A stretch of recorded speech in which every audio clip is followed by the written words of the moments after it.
are doing any sort of row, I want you to pull your elbow all the way back. Most people just think, oh, just rowing like this, right? And when you naturally row, you don't actually get your elbow as far back as you could possibly get it, especially when it's under heavy weight. So just make sure that you have the intention, write it down, here we go, it's about intention again, to bring your elbow all the way back, as far back as you could possibly go. Doesn't matter how hard it gets, just try and focus on that. And if you can't do that, you've hit failure. Go hit some length and partials.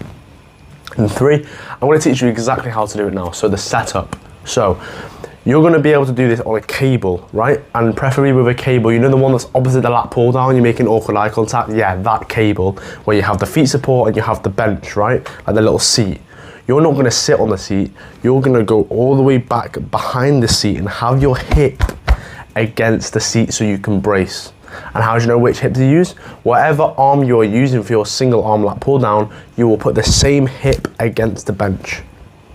And then you will put your opposite knee up. So opposite hand, opposite knee. That's exactly what I want you to remember. So when you walk back into the position and now you're here to set it up, see how already you can't see, my bad bro, but this left knee is up when I'm doing my right arm, because then you can put your right hip against the bench, brace with your left arm, and then able to row. There'll be a video that'll demonstrate it a lot better, but that's exactly how I want you to execute it. Opposite hand, opposite knee, same hip against the bench, brace with the other hand.